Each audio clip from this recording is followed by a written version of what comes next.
ഈ ഉംറക്ക് പോകുന്നവരൊക്കെ കാണാം. ഒരു ഉംറ ചെയ്താൽ പിന്നെ ഇനി ഒന്ന് ഉമ്മാക്ക് ഒന്ന് ബാപ്പാക്ക് വെച്ചിട്ട് ഇങ്ങനെ ചെയ്യും. പറഞ്ഞ മനസ്സിലായോ? നിങ്ങളൊരു ഉംറക്ക് പോയാൽ ഒരു ഉംറ നിങ്ങൾക്ക് ചെയ്താൽ ഇനിയിപ്പോൾ നിങ്ങളെ പൂതി ഒരു ഉംറ ആർക്ക് ചെയ്യണം? ഏതുമ്മാക്ക്? മരിച്ചോയ ഉമ്മാക്ക്. ഒരു ഉമ്മ മരിച്ചോയ ഉപ്പാക്ക്. ഇങ്ങനെ ഹയാത്ത് കാലത്ത് തീരെ ഉംറ ചെയ്തിട്ടില്ലാത്ത ഒരു ഉമ്മക്ക് വേണ്ടി നിങ്ങൾ ഒരു ഉംറ ചെയ്തത് ശരിയാണ്, വിരോധം ഇല്ല. ഹയാത്ത് കാലത്ത് തീരെ ഹജ്ജ് ചെയ്തിട്ടില്ലാത്ത ഉമ്മക്കോ ഉപ്പക്കോ വേണ്ടി നിങ്ങൾ ഒന്ന് ചെയ്തത് ശരിയാണ്, വിരോധമല്ല. ഹയാത്ത് കാലത്ത് ഉംറ ചെയ്ത ഉമ്മക്ക് വേണ്ടി പിന്നെ നിങ്ങളുടെ വക ചെയ്യണമെങ്കിൽ ആ ഉമ്മ മരിക്കുന്നതിന് മുമ്പ് വസിയത്ത് ചെയ്ത് ഏൽപ്പിച്ചിരിക്കണം, എന്നാലേ അത് ചെയ്യാൻ പറ്റൂ. അല്ലാതെ ചെയ്യുന്ന ഉംറ ബാത്തിലായ ഉംറയാണ്. ഒന്ന് ശ്രദ്ധിച്ചോളി. പലരും ശ്രദ്ധിക്കുന്ന രൂപമാണ്. ചെന്നാൽ പിന്നെ ഒരു ഉംറ ചെയ്താൽ പിന്നെ ഒക്കെ ഉള്ളൊരു ചില അമീർമാർ പറയും ചെയ്യും. ഞാൻ അങ്ങനെ പറഞ്ഞു പോവുകയാണ്.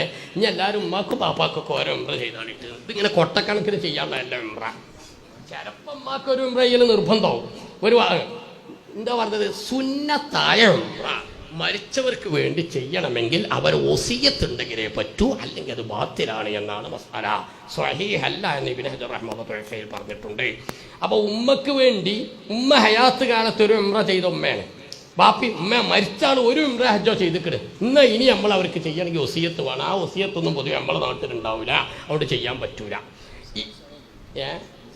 ഈസാൽ സ്വഭാവില്ല ഞാൻ പറയുന്നത്. അതുപോലെ അല്ലെങ്കിൽ പിന്നെ തീരെ ചെയ്യാത്ത ഉമ്മയാണ്.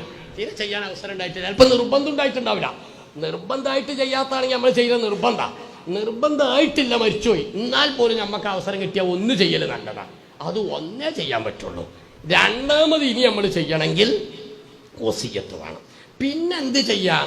നമ്മൾ യാസീൻ ഓതിയിട്ട് അതിൻ്റെ മിസ്ല് സവാബ് ഒരുപാട് ആളുകൾക്ക് എത്തിച്ചു കൊടുക്കണം എന്ന് തോരക്കലുണ്ട്.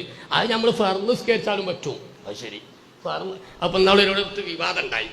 ഇമാമ് നിസ്കാരം ചെയ്തിട്ട് സവാബ് ഹൗസിൽ മിസ്ല സവാബിക്കാന്ന് തോരക്കാം. ആ ഇമാമിന് ഒരു ദ്വാ ശീലമായതാണ്. നിസ്കാര ശേഷം ഇമാമ് തോരക്കുന്നത് അള്ളാഹു ഹൗസിൽ മിസ്ല സവാബി താലിക്ക അങ്ങനെയാണ് തോരക്കാണ്. അപ്പം നാട്ടിൽ അത് വിശ്വാസമായി. അപ്പോഴാണ് ചർച്ച വന്ന് നമ്മൾ നിസ്കാരത്തിൻ്റെ കൂലി വേറെ ആൾക്ക് എത്തിച്ചു കൊടുക്കുന്നത് തോരക്കാൻ പറ്റുമോ? തോരക്കാം. നമ്മളിപ്പോൾ അസർ സ്കെച്ചിന് ശേഷം നിസ്കാരം നമ്മക്കാണ്, നമ്മളെ നിസ്കാരം സ്കെച്ച് ഇതിന് നമുക്ക് കിട്ടുന്നത് പോലുള്ള മിസ്ര സവാബിൻ്റെ വാപ്പാക്ക് എത്തിച്ചു കൊടുക്കണമെന്ന് തോരുന്ന ഒരു തെറ്റില്ല. അഹ്ലുസുന്നയുടെ വിശ്വാസം അനുസരിച്ച് ജീവിച്ചിരിക്കുന്നവർ അവർക്ക് വേണ്ടി ചെയ്യുന്ന ഏത് അമലിൻ്റെയും മിസ്ര സവാബ് മരിച്ചവർക്ക് വേണ്ടി എത്തിച്ചു കൊടുക്കാൻ ദുആ ചെയ്യൽ അനുവദനീയാണ്. ഫത്ഹുൽ മീൽ വസിയത്തിൻ്റെ ബാബിൽ വിശദീകരിച്ചിട്ടുണ്ട്, ശറഉൽ അഖായിദിലൊക്കെ വിശദീകരിച്ചിട്ടുണ്ട്. ആ നിലക്ക് നമുക്ക് വേണ്ടി ഉംറക്ക് ഇഹ്റാം ചെയ്ത് ഉംറ ചെയ്തിട്ട് അത് നമ്മളെ ഉംറയാണ്. എന്നിട്ട് പറച്ചോനെ ഇതിൻ്റെ മിസ്ര സവാബി എനിക്ക് തരുമ്പോലുള്ള കൂലിൻ്റെ വാപ്പാക്ക് എത്തിച്ചു കൊടുക്കണേ തോരക്ക്, അതിന് വിരോധമല്ല. അത് ഈസാലു സവാബ. മരിച്ചോർക്ക് വേണ്ടി ചെയ്യുമ്പോൾ നിയ്യത്തിൽ വരെ അങ്ങോട്ടാണ്. അഹ്റംതു ബിൽ ഉംറത്തി അൻ നബി. ഉദാഹരണത്തിന് എൻ്റെ മരിച്ചുപോയ ഉമ്മക്ക് വേണ്ടി ഞാൻ ഉംറ കൊണ്ട് ഇഹ്റാം ചെയ്തു, ഇങ്ങനെ നിയ്യത്ത് തന്നെ ചെയ്യേണ്ടത്. ആ രൂപത്തിൽ അവർക്ക് ചെയ്യണമെങ്കിൽ ഒന്ന് ചെയ്യാം. രണ്ടാമത് നമ്മളെ സൗകര്യത്തിന് ഇങ്ങനെ ചെയ്യണമെങ്കിൽ വസിയത്ത് വേണം. സാധാരണ വസിയത്ത് ഉണ്ടാവാറില്ല, അതുകൊണ്ട് ആ ചെയ്യുന്ന ഉംറകളൊന്നും ശരിയല്ല. പോയാലൊക്കെ ഏതായാലും മക്കത്ത് ഇങ്ങനെ നിൽക്കല്ലേ കുറച്ച് ദിവസം. അപ്പോൾ ഒന്ന് രണ്ട് ഉംറ ഇതൊക്കെ ഒരു പൂതിഞ്ഞ് ഒന്ന് ഉമ്മാക്ക് ഒന്ന് വാപ്പാക്ക് ഒന്ന് മൂത്താപ്പാക്ക് ഇങ്ങനെ കൊട്ടക്കണക്കിന് ചെയ്യുന്നതിൽ പ്രശ്നങ്ങളുണ്ട്.